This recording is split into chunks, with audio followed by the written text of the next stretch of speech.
Study IQ IAS, अब तैयारी हुई अफोर्डेबल। नमस्कार दोस्तों जिस देश में पावर प्रधानमंत्री से ज्यादा मतलब इलेक्टेड गवर्नमेंट से ज्यादा मिलिट्री के पास हो, उनके आर्मी चीफ के पास हो, तब तो भगवान ही भला कर सकता है उस देश का। और अक्सर उस देश में आपको तख्ता पलट और पॉलिटिकल अनस्टेबिलिटी देखने को मिलती है। और ऐसा लग रहा है कि शायद हमारा एक और पड़ोसी देश बांग्लादेश भी उसी राह पर जा रहा है। खैर, यहां पर हम जो बात कर रहे हैं बेसिकली पाकिस्तान में अगर आप देखोगे सिचुएशन ये आ गई है कि पुलिस और आर्मी आमने सामने खड़े हैं। पुलिस प्रोटेस्ट कर रही है अपने ही आर्मी के खिलाफ। ये खबर आप देख सकते हो, Pakistan stand off over cops seeking army exit from restive province drags on. और इसी के बारे में हम डिटेल से चर्चा करेंगे कि एग्जैक्टली ये पूरा मामला है क्या, पाकिस्तान के कौन से हिस्से में ये प्रोटेस्ट हो रहा है, क्यों हो रहा है, क्या कारण है, आपको सब कुछ जानने को मिल जाएगा। चलिए आगे बढ़ते हैं, लेकिन उससे पहले मैं आप सबको ये भी बता दूं कि आप में से जो भी लोग 2025 की यूपीएससी की तैयारी कर रहे हैं, हमारा जो प्रतिज्ञा बैच है दोस्तों, अभी इस समय सबसे कम दाम पर ले सकते हैं because of 10th anniversary of study IQ। You can simply use this code Ankit live ताकि आपको मैक्सिमम डिस्काउंट मिल जाए। और इसका जो लिंक है वो कमेंट सेक्शन में दिया हुआ है। और साथ ही साथ अगर आप MCQs अटेंड करना चाहते हैं तो मेरे इंस्टा पेज पर जाइए, वहां पर स्टोरीज में जितने भी MCQs हैं उसको भी आप अटेंड कर पाएंगे। तो चलिए शुरुआत करते हैं और सबसे पहले ये देखते हैं कि एग्जैक्टली हो क्या रहा है। देखिए, मैं आपको पाकिस्तान के मैप के माध्यम से बताना चाहता हूं। जैसा कि आप सब जानते हो, पाकिस्तान में टोटल 4 प्रोविंस है, जिसमें है आपका खैबर पख्तूनख्वा, पंजाब, बलूचिस्तान और सिंध। तो यहां पर हम बात कर रहे हैं खैबर पख्तूनख्वा की। और खैबर पख्तूनख्वा में अगर आप देखोगे राइट साइड में तो आपको कई डिस्ट्रिक्ट देखने को मिलेंगे। यहां पर हम जिस डिस्ट्रिक्ट की बात कर रहे हैं वो है आपका पंजाब वाले बॉर्डर से सटा हुआ, मतलब ये भारत वाला पंजाब नहीं है, ये पाकिस्तान वाला पंजाब है। उसी के साथ सटा हुआ ये बॉर्डर आप देख रहे हो। यहां पर एक डिस्ट्रिक्ट है लक्की मारवात, और वहां पर बताया जा रहा है कि आसपास एरिया से भी बहुत सारे जो पुलिस ऑफिशियल्स हैं वो यहां पर आ गए और साथ मिलकर बड़े स्तर पर प्रोटेस्ट करने लग गए वहां की इंटेलिजेंस एजेंसी के खिलाफ, पाकिस्तान की ISI जो आपको पता है, और उनके आर्मी के खिलाफ। उनका यह कहना है कि जो ISI है और जो मिलिट्री है, जो आर्मी है, वो लगातार उनके काम में दखल देती रहती है। यहां पर उन्होंने डायरेक्टली आरोप लगाया मिलिट्री के ऊपर कि जो ड्यूटीज वो करना चाहते हैं, जिस तरह से लॉ एंड ऑर्डर को संभालना चाहते हैं, सिचुएशन को संभालना चाहते हैं, वो उनको नहीं करने दिया जाता और जानबूझकर आर्मी जो है बार बार इंटरफेयर करती रहती है। इनफैक्ट आप देख सकते हो ये प्रोटेस्ट इतना बड़ा हो गया था अभी कि 9th of September को खुद पुलिस, सोचिए, अक्सर ये देखने को मिलता है कि जब भी कोई प्रोटेस्ट होता है तो पुलिस वहां पर आती है और उनको समझाती है, उनको डिस्पर्स करती है। लेकिन यहां पर हुआ क्या है कि इंडस हाईवे को ही ब्लॉक कर दिया था पुलिस ने। अब ये इंडस हाईवे क्या है कि बहुत ही इंपॉर्टेंट हाईवे है पाकिस्तान में, अगर आप देखोगे, जो कि पेशावर, ये ऊपर आप देख रहे हो ना, इसको कराची से जोड़ता है। ये बहुत ही इंपॉर्टेंट एक हाईवे है। तो यहां पर जो पूरा हाईवे है इसको ब्लॉक कर दिया गया था पुलिस के द्वारा 9th of September को। और जैसा कि मैंने आपको बताया कि जो पुलिस की यूनिट है वो आसपास के एरिया से भी, जैसे नीचे वाला डेरा इस्माइल खान एरिया हो गया, ऊपर बन्नू हो गया, कई तरह के डिस्ट्रिक्ट से यहाँ पर जो पुलिस ऑफिसर्स आए वो इस प्रोटेस्ट को सपोर्ट कर रहे थे। सिर्फ वही नहीं, यहाँ पर जो आसपास के रेसिडेंट्स हैं, ट्राइबल ग्रुप्स हैं, पॉलिटिकल पार्टीज हैं, जो सिविल सोसाइटीज ग्रुप्स हैं, वो भी पुलिस को सपोर्ट कर रही थी इस पूरे मूवमेंट में। क्वेश्चन अब यहां पर यह है कि आखिरकार पुलिस प्रोटेस्ट क्यों कर रही थी, क्या कारण है।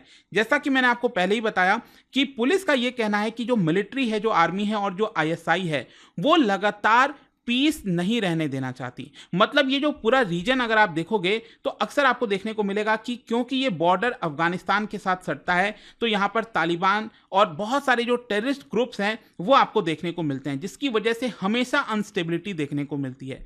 तो यहाँ पर पुलिस ये चाहती है कि उसको संभालने की जिम्मेदारी पुलिस को दी जाए, ना कि आर्मी को। आर्मी और मिलिट्री वहां पर आती है, तोड़फोड़ करती है और चीजों को संभाल भी नहीं पाती। इनफैक्ट पुलिस का यह भी कहना है कि पिछले कुछ समय से पुलिस के ही लोग यहां पर किडनैप हुए हैं। मतलब ये जो तालिबान के लोग हैं, कई सारे जो टेररिस्ट ग्रुप्स हैं, वो पुलिस को ही किडनैप करके ले जाते हैं। और यहां पर जब हम कोशिश करते हैं लॉ एंड ऑर्डर को सुलझाने के लिए और जब हम तालिबान के लोगों को पकड़ते हैं तो मिलिट्री हमें कहती है कि आप उनको छोड़ दीजिए। आई होप कि अब आपको मुद्दा समझ में आ रहा होगा। बेसिकली एक तरफ पुलिस है जो यहाँ पर काम करना चाहती है कि लॉ एंड ऑर्डर सिचुएशन ठीक रखी जाए। उसकी वजह से यहाँ पर कई बार ये लोग क्या करते हैं, पुलिस वाले, जो तालिबान के ही लोग हैं, जो टेररिस्ट हैं, उनको यहाँ पर अरेस्ट कर लेते हैं। लेकिन आपको पता है पाकिस्तान हमेशा से बैड तालिबान गुड तालिबान करता आया है। तो यहाँ पर जो तालिबान पाकिस्तान में है, टेररिज्म फैलाता है, उसको ये बैड तालिबान कहते हैं, और जो तालिबान अफगानिस्तान की तरफ है उनको ये कहते हैं कि गुड तालिबान है। तो यहाँ पर जब तालिबान के लोगों को अरेस्ट किया जाता है पुलिस के द्वारा, तो पाकिस्तान की आर्मी फोन करती है पुलिस को और कहती है कि आप उनको रिलीज कर दो। अगर ऐसा ही चलता रहा तो हम कैसे लॉ एंड ऑर्डर को संभालेंगे। इनफैक्ट मैं आपको यहां पर बता दूं कि पुलिस का आर्मी का काफी हैवी प्रेजेंस है खैबर पख्तूनख्वा में, और आर्मी का ये कहना है कि बेसिकली उनको अल-कायदा जैसे लोगों से, पाकिस्तानी तालिबान जैसे लोगों से डील करना होता है, उसी की वजह से वहां पर इनकी संख्या ज्यादा है। तो इसको देखते हुए पुलिस ऑफिसर्स का कहना है कि आप चिंता मत करिए, आप बस हमें 3 महीने का समय दे दीजिए। मतलब मिलिट्री ऑफिसर्स को आप यहां से हटा लीजिए हमारे एरिया से, और 3 महीने के अंदर अंदर हम वहां पर शांति लाकर रहेंगे, ऐसा पुलिस कह रही है पाकिस्तान की। लेकिन यहां पर फिर भी क्वेश्चन आता है कि आखिरकार अचानक से अभी क्या हुआ है जिसकी वजह से आर्मी का प्रेजेंस बढ़ गया है।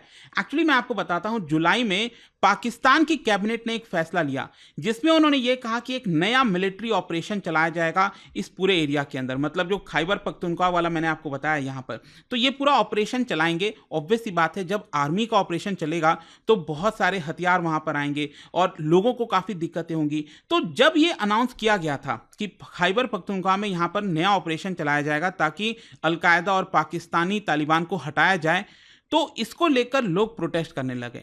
लोगों का कहना था कि देखिए, ये जिम्मेदारी आपको पुलिस को देनी चाहिए, और साथ ही साथ सरकार को कोशिश करना चाहिए कि और हथियार, मॉडर्न हथियार पुलिस को दिया जाए, ना कि यहां पर मिलिट्री को दिया जाए।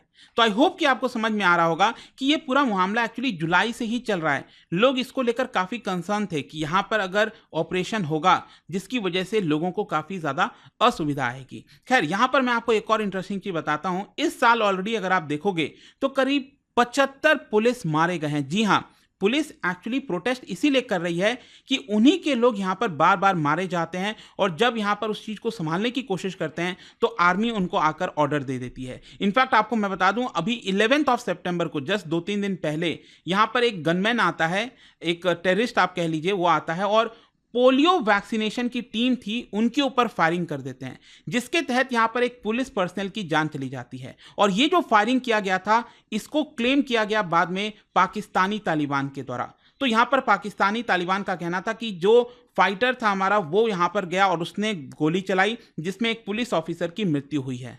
तो यहां पर बेसिकली पुलिस ये कह रही है कि देखिए, बार बार हमारे पुलिस ऑफिसर्स, हमारे जो लोग हैं वो मारे जा रहे हैं, और जो जिम्मेदारी दी गई है आर्मी को पूरे एरिया को संभालने की, वो आर्मी यहां पर संभाल नहीं पा रही। तो ये जो इंसिडेंट हुआ था ना, इसको देखते हुए पुलिस ऑफिशियल्स ने कह दिया कि हम पोलियो ड्यूटी पर नहीं जाएंगे। वैसे मैं आपको बता दूं, अभी भी पाकिस्तान में पोलियो पूरी तरह से खत्म नहीं हुआ है, और आपको पता ही है कि वैक्सीनेशन वगैरह में और पोलियो ड्रॉप्स वगैरह में कई बार लोगों को वहां पर भी आशंका हो जाती है कि ये देना चाहिए, नहीं देना चाहिए। तो कई बार जो कट्टरपंथी होते हैं वो इसको विरोध में चले जाते हैं कि यहां पर हम पोलियो ड्रॉप नहीं देने देंगे। खैर, यहां पर अब देखिए क्या होता है कि पिछले 4-5 दिन से ये पूरा प्रोटेस्ट चल रहा था। कल ही यहां पर फाइनली पुलिस ने ये जो प्रोटेस्ट है इसको एंड किया, और देखिए कुछ कंडीशंस पर किया है।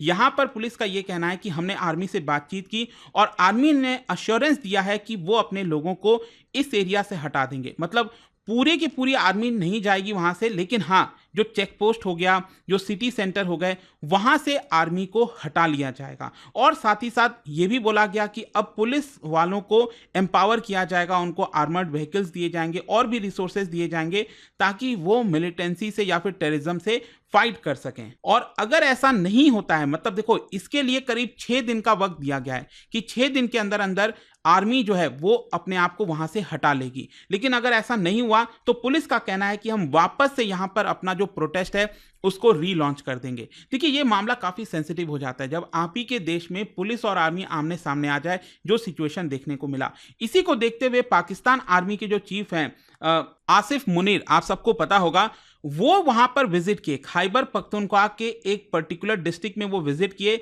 और वहां पर वो पुलिस को प्रेस करने लग गए, उनकी तारीफ करने लग गए, बाकी के लॉ एनफोर्समेंट एजेंसीज की तारीफ करने लग गए। ऑब्वियसली बात है, यहां पर जो आर्मी चीफ हैं उनको इस पूरे मामले को आकर जो है थोड़ा सा हैंडल करना पड़ा, और पुलिस को प्रोत्साहन देनी पड़ी कि हम आपके साथ खड़े हैं। तो ये सिचुएशन है। आई होप अब आपको समझ में आ रहा होगा कि यहां पर जो मैं आपको स्टार्टिंग में बोल रहा था ना, कि किसी भी देश में जो चुनी हुई सरकार होती है उसके पास ये सब पावर होनी चाहिए। और आर्मी, देखो आर्मी का पावरफुल होना एक अच्छी बात है, ठीक है, हमारे डिफेंस में काम आते हैं, देश की सुरक्षा में आर्मी को हमें और मजबूत करना है, लेकिन जो डिसीजन कंट्रोल होना चाहिए ना, वो चुनी हुई सरकार के पास होना चाहिए।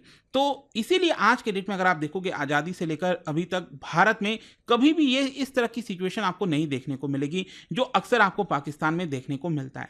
और जाने से पहले एक इंटरेस्टिंग क्वेश्चन, क्योंकि हम पाकिस्तान की बात कर रहे हैं, क्या आप बता सकते हो पाकिस्तान और अफगानिस्तान को सेपरेट करता है कौन सा रेंज? कौन सा रेंज इसमें से पाकिस्तान अफगानिस्तान को सेपरेट करता है? इसका राइट आंसर आप सबको पता है, मेरे इंस्टाग्राम पर तो मिलेगा ही, वहां पर अगर आप नहीं हो कोई बात नहीं, टेलीग्राम से ले सकते हैं इसका सही उत्तर। मैं कई सारे जो एमसीक्यूज हैं वो यहाँ पर स्टोरीज में डालता रहता हूं। अगर आपको पीडीएफ ये तो टेलीग्राम पर आइए, अलग अलग सोशल मीडिया पर आप जुड़ पाओगे। और जैसा मैंने आपको बताया, अगर आप यूपीएससी की तैयारी कर रहे हैं, कोई भी बैच चाहते हैं, you can simply use this code Ankit live to get maximum discount. And I hope की वीडियो आपको पसंद आया होगा। मिलता हूं आपसे next time, till then thank you very much, see you soon. Study IQ IAS, अब तैयारी हुई अफोर्डेबल।